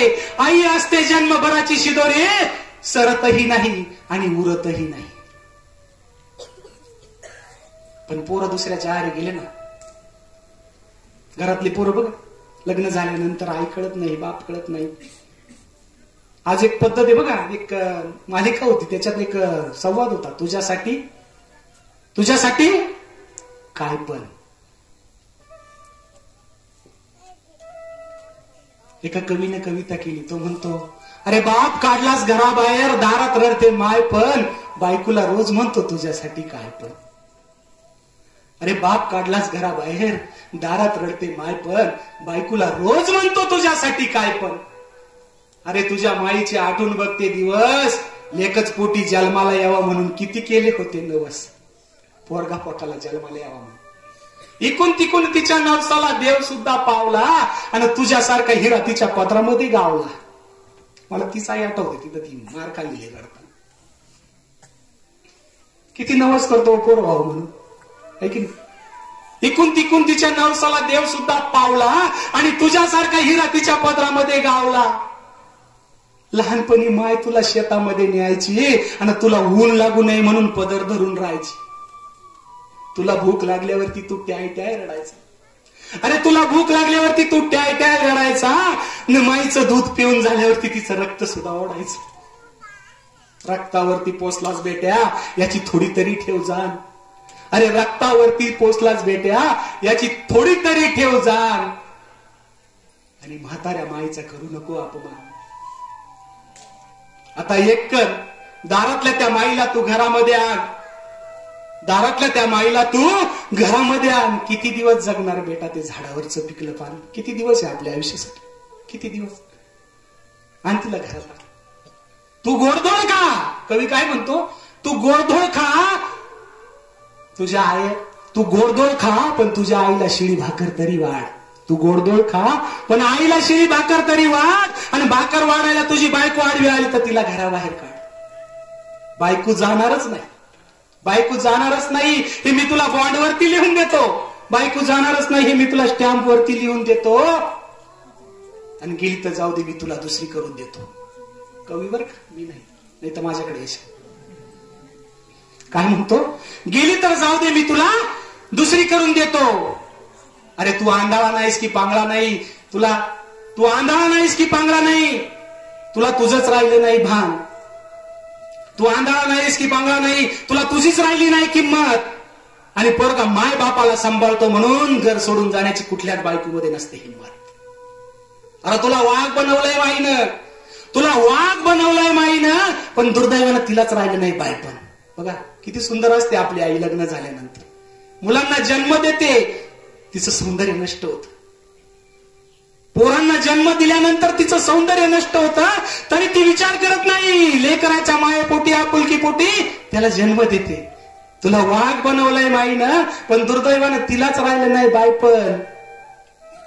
खरा मर्द असतील ना, खरा मर्द असतील ना, तर आईच्या पायावरती डोकं ठेवून मन, माय ओ माय, तुझ्यासाठी काय पण, तुझ्यासाठी काय पण. तिच्यासाठी काही पण करायला तयार होण्याची गरज आहे मित्र. तिने आपल्याला जन्म दिलाय, ती आपली जन्मदाती आहे. तिला आपण हाणावं पाहू? हा, एकीकडे मेल्यानंतर देवाऱ्यात पुजावं आणि जिवंतपणी तिला खरंच हाणावं? मला भगवंत असं आठवतात, भगवान श्रीकृष्णाचा तो प्रसंग आठवतो. ज्यावेळेस अक्रूरजी भगवान श्रीकृष्णाला न्यायला आले, पुढं गोकुळामध्ये रथ सजवून न्यायला आले, आणि आल्यानंतर नंद बाबा आणि यशोदा मैया अशी बाहेर अंगणात बसलेली होती, आणि रथात घर माहिती नव्हतं म्हणून 2 गोपाळ बाहेर होते. अक्रूरजी आले, ते रथ बघितला. कोण हो तुम्ही? मैं अक्रूरजी. कशाला आलात? कृष्णाला न्यायला आलो म्हणे. भडकले ना ते, गोटाच उचलला एक जण. खबरदार आमच्या देवाला नेशील तर म्हणे. अरे बाबा नाही नाही, पण त्याचं घर कुठे आहे दाखवा म्हणे. आणि मग रथात बसून गेले दाराच्या तोंडावरती. तिथं राजमहालाच्या तोंडावरती रथ उभा राहिला, आणि त्या पोराने सांगितलं, ते बघा तिथं ते बसले ना खुर्चीवरती, ते नंद बाबा, आमच्या सगळ्यांची पिता. आणि ती पायाबशी बसली ना, ती यशोमती माय, आमच्या सगळ्यांची माय म्हणे. अक्रूरजी गेले आणि जड अंतकरणाने सांगितलं, कंसाचा निरोप आहे, कृष्णाला पाठवावं लागेल. असं ऐकल्यानंतर इतका कालवा झाला हृदयामध्ये, इतका कालवा झाला, अश्रू अनावर झाले, गळगळ अश्रू व्हायला लागले. नंद बाबाचे पाय बकडले, सांगितलं नका पाठवू कृष्णाला, नका हो पाठवू, मी नाही जगू शकत त्याच्याशिवाय नाही जगू शकत, नका पाठवू. अगर कान्हा चला जाएगा तो गोकुल में अंधकार छा जाएगा, मत बेचो नंद बाबा, उसे मत बेचो. सांगितलं. बाप कठोर असतो, दाखवता येत नाही त्याला. कशी तशी समजूत घालून मधी पाठवलं. अगं जा, पाहुणे आले म्हणे, काहीतरी खायला बनव. ती गेली, स्वयंपाक बनवायला लागली. भाकरी करता करता संध्याकाळची वेळ झाली. तो जगाचा बाप गेला ना, गोरं घेऊन आला, छोटासा होता, हातामध्ये बासरी, डोक्यावरती पीस, इतकं सुंदर गोजीरवाना देखडं रूप. आले जनावर घेऊन, जगाचे बाप ते जनावर बांधले, आणि छोटं पोरग घरात आलं. पहिलं कोणाकडे जातं, कोणाला शोधतं? गेलं ना दुडू दुडू दुडू दुडू पडत तिकडं आईच्या मांडीवरती जाऊन बसलं. ते बसल्यानंतर बघितलं आईकडं. आईचे डोळे लाल बुंद झालेले, सुजलेले. कृष्ण विचारतो, माँ आप रोए हो ना? नहीं तो लाला, नहीं रे, सच बताओ माँ, आप रोए हो ना? नाही रे. हे स्वयंपाक करता करता धूर डोळ्यात गेला म्हणे, आणि म्हणून ते डोळे, नहीं माँ आप झूठ बोल रहे हो, सच बताओ माँ, आप रोए हो ना? आईचे अश्रू अनावर झाले, गळगळ अश्रू व्हायला लागले. आंबारडा फोडला तिनं, पोराला छातीशी कवटळ. तो आलाय ना म्हणे बाहेर तुला न्यायला. हसले कृष्ण, त्याला माहित होतं सगळं, अखिल कोट ब्रह्मांड असत. तो म्हणे थांब. गेला, पाय आपटीत आपटीत, ओ बाबा मला तुमच्या बरोबर यायचं नाही म्हणे. आमची आई, आमची माय रडायली म्हणे, तिला सोडून यायचं नाही. परत गेला घरात, आईच्या मांडीवरती जाऊन बसला. आईनं ताट बनवलं, त्याला जेवायला सुरुवात, घास घालायला सुरुवात केली. ठरलं जायचं, पाठवायचं ठरलं. आणि मग आई रडते, कान्हा मुझे भूल तो न जाएगा ना, मुझे भूलेगा नहीं ना? नहीं तो माँ मैं आऊंगा, वापस आऊंगा तुझे मिलने. आई रडते गळगळा. आई विचारते, रागावलास का माझ्यावरती? मला विसरशील का? आई मी सगळं विसरेल म्हणे, पण ते तू मला ते बांधून ठेवलं ते विसरणार नाही. हसून आईला चिडवत असं, नाराज हो मुझसे, नाराज हो. तेव्हा कृष्णाच्या मुखातून शब्द बाहेर पडतात ऐकण्यासारखे. भगवंत काय म्हणतात, मां तुमने पकड़ कर बांधा था ना, मां मैं जगत को चिल्ला चिल्ला कर कहूंगा, मां मैं जगत को चिल्ला चिल्ला कर कहूंगा, अगर कान्हा को पकड़ना है ना तो यशोमती मैया बनना पडेगा. त्याला प्राप्त करायचंय ना तर कसं व्हावं लागेल, यशोदे आईसारखं व्हावं लागेल. केला तो, पाठवलं. काय भावना असेल लहानपणापासून सांभाळ. ते एक गीतकाराने म्हटले, तेरी उंगली पकड़ के चला ममता की आंचल में पला, मां हो मेरी मां मैं तेरा लाडला. ती रडणारी आई आठवते. एक गोष्ट सांगतो तुम्हाला, काय झालं, एक किसना नावाचं छोटंसं पोरग होतं. एक त्याची आई होती, बाप वारलेले होते. गावाच्या बाहेर कुठेतरी एक झोपडं होतं, त्या झोपड्यामध्ये ते दोघं राहायचे. आई कुणाच्या तरी शेतावर जायची, काम करायची, 2 पैसे यायचे, त्याच्यात गुजरनिर्वाह चालायचा, उदरनिर्वाह चालायचं. आणि अशा पद्धतीने आनंदात एकदम आनंदी मनाने ते कुटुंब तिथं राहत होतं. मुलगा आणि आई, किसना म्हणायची त्याला, किसना. आणि काय झालं, एक दिवस शेजारच्या गावची जत्रा होती. जत्रा असल्यामुळे त्याला कळलं जत्रा आहे. त्याने हट्टच धरला, आई ग आई जत्राला जायचं म्हणे. आई म्हणे, अरे बाबा आपल्याकडे पैसे नाही पैसे, 4-2 रुपये येतात, त्याच्यात कसं तरी आपलं घर चालतं. पैसे नाही, पण लहान बाळ हट्ट पुरवावंच लागतात. नाही ग आई जायचं म्हणजे जायचं. हातपाय आपटायला लागला, रडायला लागला, ओरडायला लागलं, काही करून जायचं म्हणजे जायचं. पोरायला समजावं म्हणून आईनं जवळ घेतलं आणि सांगितलं, हो जाऊ उद्या. पण तिथं गेल्यानंतर फक्त बाप्पाचं दर्शन घ्यायचं आणि घरी यायचं. काहीही मागायचं, काहीच मागायचं नाही. ठरलं माय लेकरांचं. सकाळी आनंदानं उठला, रात्रभर झोपच नाही हो. जत्राला जायचं म्हणजे लहान पोरांना कसली आली झोप. आम्हालाही लहानपणी असंच वाटायचं जत्रा आलं. सकाळी उठलं, आंघोळ वगैरे केली, जे काय होते कपडे घातले, आईनं ते गाठोडं बंगलात घेतलं, दोघांनी एकमेकाच्या हातात हात घातला आणि गेले.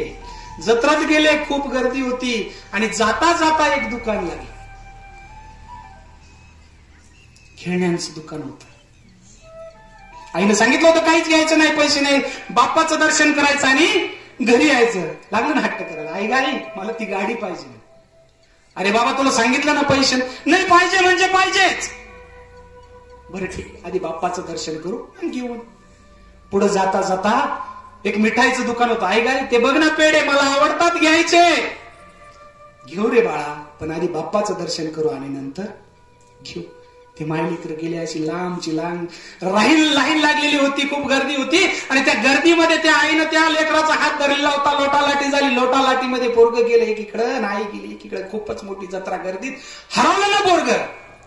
ढसढसा रडायचा, आई आई म्हणायची, कृष्णा सापडत ना पोरग, लहान पोरग. आईच्या मनात वेगवेगळे विचार राहायला लागले. कोणी उचलून तर नेलं नसेल, कुठं असेल माझा कृष्ण, काय करीत असेल. ते तिकडे रडायचं, आई आई म्हणून सरळ संपूर्ण जत्राभर फिरला, आई सापडेच ना. कोपऱ्यात उभं राहून रडत होत. एक श्रीमंत माणूस गाडीतून उतरला, त्याने बघितलं, अरे कोणाचं पोरग रडतं म्हणून कडेवरती उचलून घेतलं आणि त्याला विचारलं, बाळा काय झालं, काय पाहिजे तुला.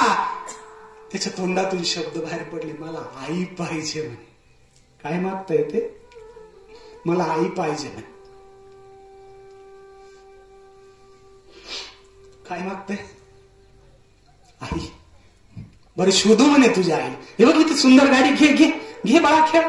फेकून दिली, मला नकोय गाडी, मला आई पाहिजे म्हणे. एक वेळ काय पाहिजे होतं, गाडी. आता काय म्हणते, मला आई पाहिजे. अरे पेढे खा, पिठं नकोय मला, फक्त माझी आई पाहिजे. आणि त्या माणसानं संपूर्ण यात्रा पालखी घातली. त्या कोपऱ्यात कोणीतरी बाई रडताना दिसते म्हणून त्याने बघितलं. त्याने त्याच्या आईला बघितलं आणि ओरडला, आई. पळतच गेला ना, आईला मिठी मारली. आईनं मटा मटा मटा मटा मुके घेतला. आई मला काही नको, मला तू पाहिजे म्हणे. आईचा हात धरला आणि घराकडे निघून गेला. आई होती तेव्हा काय पाहिजे होतं, गाडी, मिठाई. आई गेली तेव्हा आई असते एक धागा, वातीला उजेड दावणारी समयची जागा. अरे घर उजळतं तेव्हा नसतं भान, पण भिजून गेली अंधारात की सैरा वैरा धावायलाही कमी पडतं रात. असल्यावर तिची किंमत कळत, गेल्यावरती तिची किंमत कळत. नभीची चांदणी तू चंद्राची कोर, शीतल तुझी छाया मला हवी जीवनभर. आई नभीची चांदणी तू चंद्राची कोर, शीतल तुझी छाया मला हवी जीवनभर. तुझ्या शीतल छायेमध्ये उभा आयुष्य जगीन. आई देवापाशी आई, आई तुलाच मी मागेन. आई माझी मायेचा सागर दिला तिने जीवना आकार. असल्यावर कळत नाही, नसल्यावर कोणत्याही बाजारात आई बाप विकत भेटत नाही. मिळतात ते सावतर असतात, सख्खी नसतात. एवढी माया नसते त्यांच्यावर, कोणत्याच बाजारात भेटत नाही.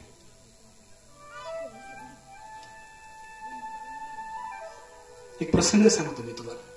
आई खरंच काय असते, किती जीव गुंतो तिचा लेकरामध्ये. एक तुम्हाला एक सांगतो, सत्य घडलेली घटना आहे. पांडुरंग सदाशिव साने उर्फ साने गुरुजी यांच्या आयुष्यातली घटना सांगतो की त्यांची मित्र विचारायचे. त्यांनी एक श्यामच्या असं छोटस पुस्तक लिहून ठेवले. जेलमध्ये असताना प्रत्येक दिवशी एक रात्री मित्रांना आईच्या कथा सांगायची आणि ती रात्र लिहून ठेवायची. ते म्हणे, त्याचे मित्र म्हणे, श्याम तुम्ही एवढे प्रेमळ कसे काय हो, पटकन कोणालाही आपलंसं करता, आजाराजवळ जाऊन बसता, एवढे प्रेमळ कसे काय. त्यावेळेस तो म्हणे, बाबांनो ही माझ्या आईचं देणं आहे. आईच माझा गुरु आणि आईच माझा कल्पतरू. आईने शिकवलं. झाडावर माडावर पशुवर पक्ष्यावर प्राण्यावर गायीवर वासरावर फळावर फुलांवर प्रेम करायचं मला माझ्या आईने शिकवलं म्हणे. गरिबीतही स्वत्व आणि सत्व न गमविता कोंड्याचा मांडा करून कसा खावा आणि गरिबीतही कसं जगावं ते माझ्या आईने शिकवलंय. आईने सांगितलं, कुणीतरी आजाराजवळ जाऊन बसावं, रस्त्याने चालताना काटा दिसला तर उचलून टाकावा, रस्त्यातला दगड दूर करावा. आईची शिकवणी. त्याच्या आईच्या जीवनातला एक शेवटचा प्रसंग सांगतो. सगळ्या रात्री सांगत बसत नाही, पण आई खरंच काय असते. आणि मेल्यावरतीही जिचा लेकरात जीव गुंतो ना तिला आई म्हणतात. ऐका गोष्ट काय सत्य घडलेली घटना आहे. श्यामच्या आईमध्ये पांडुरंग सदाशिव साने उर्फ साने गुरुजींनी त्यांच्या आयुष्यातली लिहून ठेवलेली घटना. श्याम काय सांगतात, आई आजारी पडली आणि 4 लेकरं, 3 भावंड आणि 1 पोरगी. लहाना पुरुषोत्तम, मी मधला श्याम आणि मोठा गजानन आणि चंद्री नावाची एक बहीण म्हणे आम्हाला. आम्ही 3 जण. पहिली सावकारकी होती, पण सावकारकी गेली. आता खूप गरिबीची हालातीची परिस्थिती आहे आणि अशा हालातीच्या परिस्थितीत आईने शिकवलं कोंड्याचा मांडा कसा करून खायचा. एक दिवस काय झालं म्हणे, मी शिक्षणासाठी परगावी गेलेलो आणि आई आजारी पडली हो. ताप आला तिला, भनभना ताप चढला, ताप मेंदूत गेला, खूपच ताप चढला आणि आई बडबडायला लागली. सगळ्यांना जवळ बोलून घेतलं. गजानन, चंद्री, पुरुषोत्तम, माझ्या आजीला बोलवलं, वडिलांना बोलवलं, मावशीला बोलवलं. सांगायला लागली, बोलायची, तापातच बोलायची. पशु पक्ष्यावर प्राण्यावर खूप प्रेम होतं. मधीच म्हणायची, अरे त्या गाईला पाणी पाजलं का, तुळशीला पाणी घातलं का, मांजरीला दूध दिलं का. तो बघा श्याम तिकडे बसलाय कोपऱ्यात. लबाडा, अरे ये ना रे. श्यामची आठवण यायची तिला. तो बघा दिसतोय मला तिथे. अरे ये, तुला दळण दळायला पाठवणार नाही. रागवलास का, रुसलास का, आईवरती कोणी रागवतस का, अरे ये. आई तापात बरळायची नाही, आवाज द्यायची. आईने काय केलं, मावशीला बोलून घेतलं आणि सांगितलं, हे बघ माझे लेकरं सांभाळशील का त्याला. माय मरवानं मावशी जगू, त्यांना सांभाळ. आके काही पण बोलतेस काय ग, असं का बोलतेस, काय होत नाही बघ तुला. नाही, त्यांना सांभाळ. आजीला सांगितलं लेकरांकडे लक्ष द्या. पतीला सांगितलं स्वतःला जपा, सांभाळा स्वतःला आणि स्वतःला सांभाळता पोरांना सांभाळा, प्रपंचाला सांभाळा. खूप कष्टात आल्या होत्या, वडिलांना काहीच माहिती करून दिलं नाही. आईने सगळं सांभाळलं. सांगायला लागली, सांभाळा, स्वतःला सांभाळा. आणि हे सगळं होत असताना मी शिक्षणासाठी परगावी गेलेलो. खूप लांबचा प्रवास, पाण्यातून बोटीनं जावं लागायचं. नंतर रेल्वेचा प्रवास होता. आणि नंतर मी बाहेर, एक दिवस स्वप्नात आई आली. आजारी पडल्याच्या नंतर आई स्वप्नात आली ना, आई बोलवते असं त्याला वाटलं. खडबडून जागा लावला. रात्रीची 12ची वेळ होती. आणि त्याच्या जवळच्या मित्राला, नामदेवाला उठवलं आणि सांगितलं, नामदेवा, आई स्वप्नात आली रे, जणू काही बोलवते म्हणे, जावं लागेल म्हणे बेटा, आजारी वाटतं म्हणे. स्वप्नात संकेत दिले. अरे जा की म्हणे. पण नामदेवा पैसे नाही रे म्हणे. अरे कालच माझी 10 रुपयाची तार आली आहे, तुझी आई काय माझी आई काय. अरे जा म्हणे.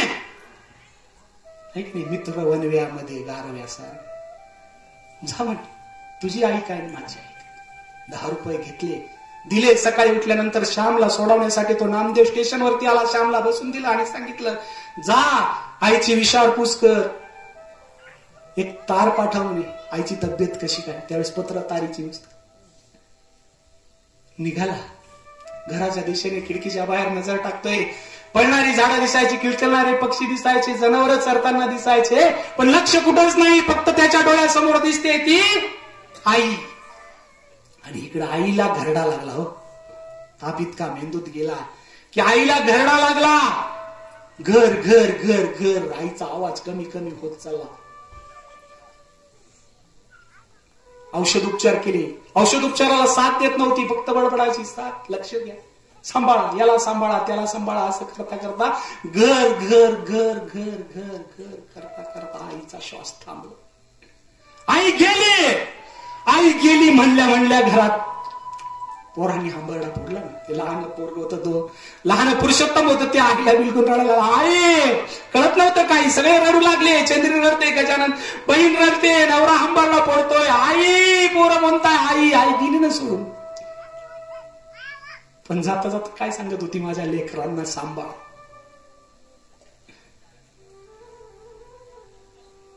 आईचा अंत्यविधी केला. अंत्यविधी झाल्यानंतर ती राख असते ना, ती नदीवरती, त्या बंदरावरती टाकायची होती. म्हणून बैलगाडीने गेले तिथं. आणि गेल्यानंतर बैलगाडीतून खाली उतरून ती राख टाकून त्या नदीच्या पायऱ्या चढत असताना बोटीतून श्याम उतरताना मावशीला दिसला. श्यामने मावशीकडे बघितला आणि पळतच गेला. मावशी, तू इकडे कशी आलीस. आणि दुसरा प्रश्न केला, मावशी, आईचं बरं आहे का, आई बरी आहे का. काय बोलावं मावशीला सुचत न राहून मावशीनं सांगितलं, श्याम, आई गेली रे. आई गेली म्हणल्यानंतर श्याम कोसळला, गुडघे टेकवले, ढसढसा रडू लागला. डोळ्यातून अश्रू अनावर झाले. आणि आई आठवते, अरे घरी गेल्यानंतर मटामटा मुके घेणारी, आता कसं जाऊ घराकडे. घरात गेल्यानंतर मटामटा मुके घेणारी, 3-3दा जेवलास का जेवलास का म्हणून विचारणारी, आपल्यावरती माया करणारी, प्रेम करणारी आई आता घरात राहिली नाही. कसं जाऊ. जड अंतःकरणाने मावशीने सांगितलं, जावं लागेल. गेला, घराकडे गेला. कोपऱ्यात एक पंथी मिणमिणत होती. घरातून पाय ठेवला, प्रवेश केला. वडील म्हणाले, आलास, उशीर झाला म्हणे. लहान्या पुरुषोत्तमाला पाहिलं, परतच गेला आणि बिलगला, दादा, आई गेली म्हणे. सगळे भावंड रडायला लागले. लहाना पुरुषोत्तम होता, तो म्हणे, दादा, आईला जाळलं यांनी. मी नको म्हणत होतो, तिला चटके बसत होते, यांनी तिला जाळलं म्हणे. लहान लेकरू काही कळत नव्हतं.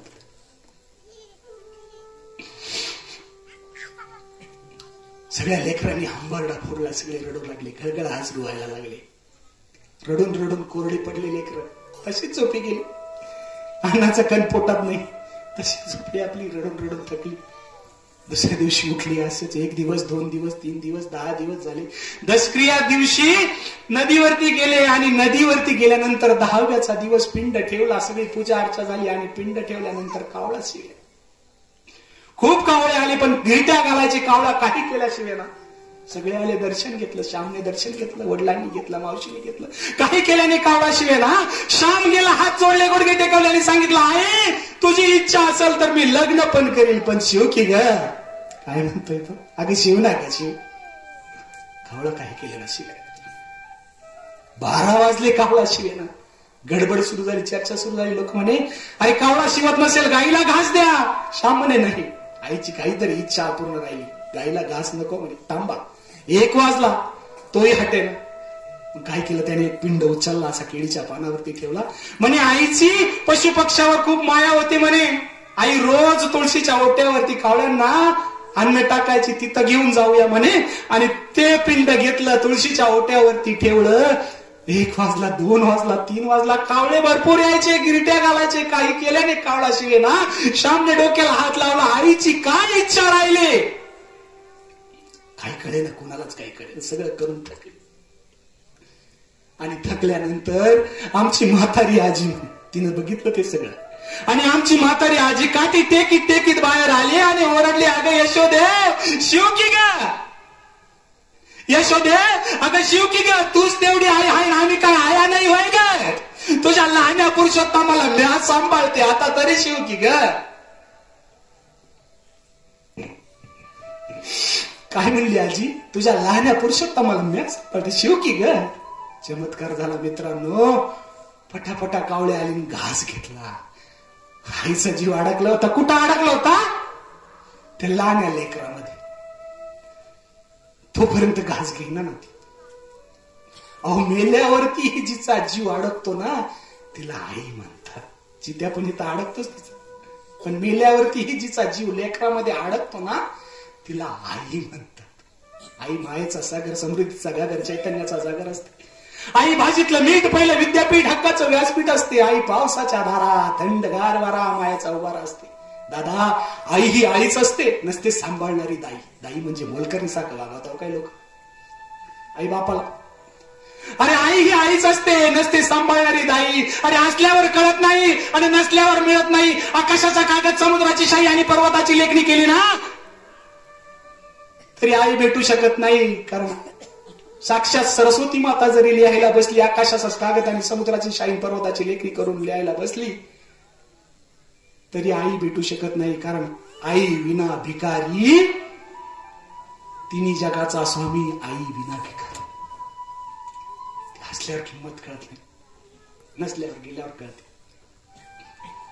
म्हणून मी सांगितलं, जेवढा बाप तेवढी आहे. जित्यापणी त्यांचा जीव अडकतो, मेल्यावरही अडकतो, जिवंतपणी पण अडकतो. सत्य घडले. वाचा, श्यामची आई वाचा. मेल्यावरती आईचा जीव त्या लहान लेकरात अडकला.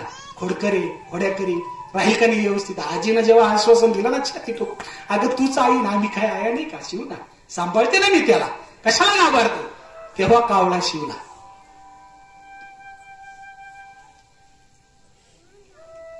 आणि तिला आपण हाणावं का हो, सांगा ना. त्या आईला आपण हाणावं का? आपण तिला देवाऱ्यात पुसतो, तिला कमरात लाता घालतो, खरंच हाणावं का तिला? विचार कर ना. किडे पडून मरतील असे. बापाला म्हणतात ना, तो काय केलं माझ्यासाठी, काय खरं नाही त्यांच्या आयुष्य. आईच्या कमरात लाता घालतो, काय खरं जगून अर्थ नाही. मेलेले बरे असे अवलादी. सत्य घडलेली घटना सांगतो. आमच्या आनंदभाई यांनी जेव्हा भाऊंना सांगितलं, माझ्या अंगावरती शहार आले, काटा आले. आनंद भाऊचे मामा नाशिकला PSI होते. काय नाव आहे त्यांचं?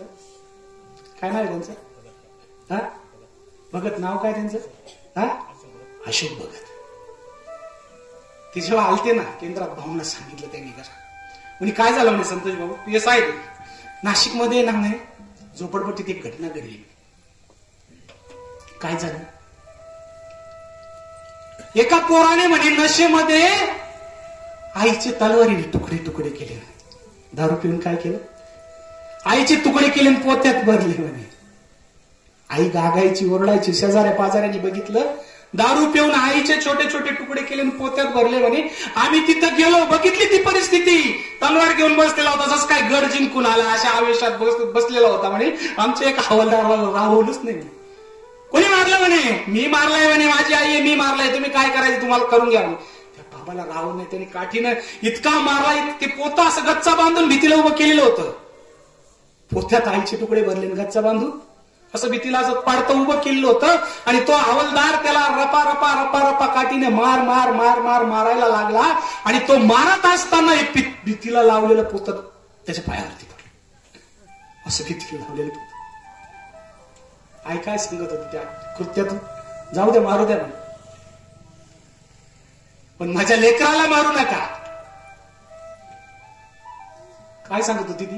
जाऊ द्या, माझे तुकडे केले तरी चालेल, पण लेकराला, कारण माय बापाचा खूप मोठा त्याग असतो. ज्यावेळेस पैठणला ज्ञानोबा माऊलीच्या आई बापाला सांगितलं, वडील गेले शुद्धीपत्र मागण्यासाठी, त्यावेळेस सांगितलं, त्यांनी विचारलं माझ्या पोरांना जगण्याचा अधिकार नाही का? धर्मपंडितांनी सांगितलं हो आहे. मग प्रायचित्त काय? कारण त्यांनी काय घेतला होता? संन्यास घेतला, नंतर मुलं झाली, त्यांना वालीत टाकलं. त्यांनी विचारलं माझ्या पोरांना जगण्याचा अधिकार नाही का? कारण कोणी शेण घालतंय जोडीत, कोण दगड फेकतय, कोण शिवे देतय. चिडून बाप्पाने काय विचारलं, माझ्या पोरांना जगण्याचा अधिकार नाही का? त्यातला एक कर्म धर्मपंडित उठला, हो जगण्याचा अधिकार आहे. बाप विचारतो मग प्रायचित्त काय आता याच्यावर? देहांत प्रायचित्त. काय सांगितलं? देहांत प्रायचित्त. पोरा जगवायचं असेल ना, तडतड बाप घरी आला, विठ्ठल पंत कुलकर्णी, बायको रुक्मिणी, विचारलं काय सांगितलं धर्मपंडितांनी? देहांत प्रायचित्त सांगितलं. दोघे एकमेकाच्या चेहऱ्याकडे बघायला लागले आणि मग त्या रुक्मिणी मातेच्या तोंडातून शब्द बाहेर पडले, माझ्या लेकरं जर सुखाने राहत असेल तर 100 वेळा देहांत प्रायचित्त घ्यायची आमची तयारी आहे. लेखासाठी काय म्हणते ती मा? माझ्या पोरांना जर सुखाचे दिवस येणार असतील तर अहो एक नाही 100 वेळेस आम्ही देहांत प्रायचित्त घेऊ. संध्याकाळच्या वेळेस गोडधोड स्वयंपाक केला, लेकरांना खाऊ घातलं, जड अंतकरणाने नदीवरती गेले, रात्रीच्या वेळेस गळ्यात जड धोंडा बांधला आणि दोघांनी आत्महत्या केली. कुणासाठी? कुणासाठी सांगा?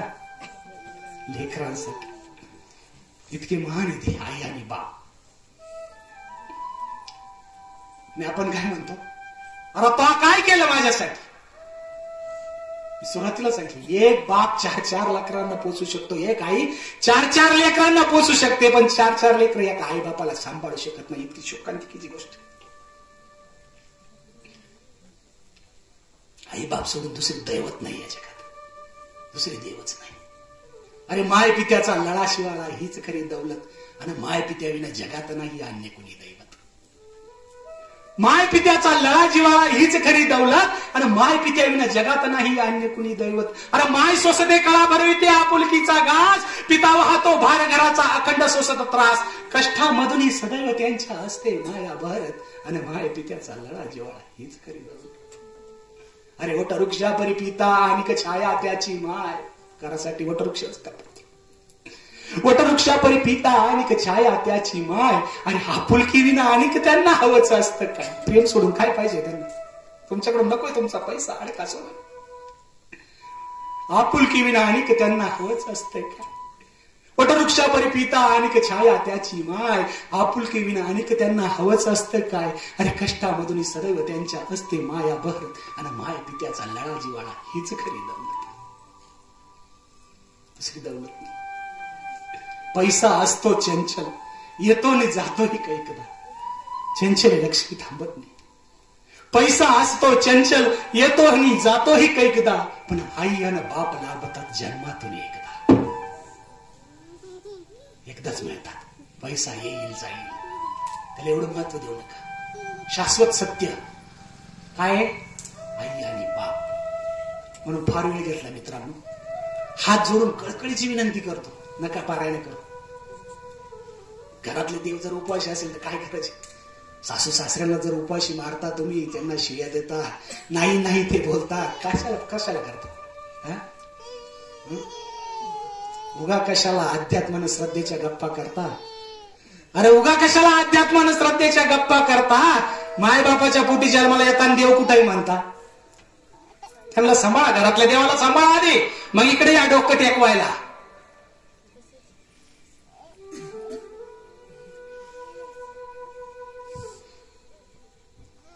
जन्मातच तुमचा नायडीचा घोट घेतला असता मग त्यांनी.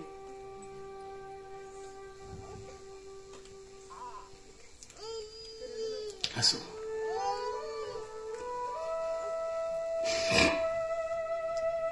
अध्यात्म करता करता मित्रांनो आधी आई बापाची सेवा करा, त्यांना सांभाळा, ज्याच्यासाठी 28 युगापासून तो पांडुरंग तिथे येऊन उभा आहे ना. काही वेगळं करायची गरज नाही, काही वेगळी भक्ती दाखवायची गरज नाही,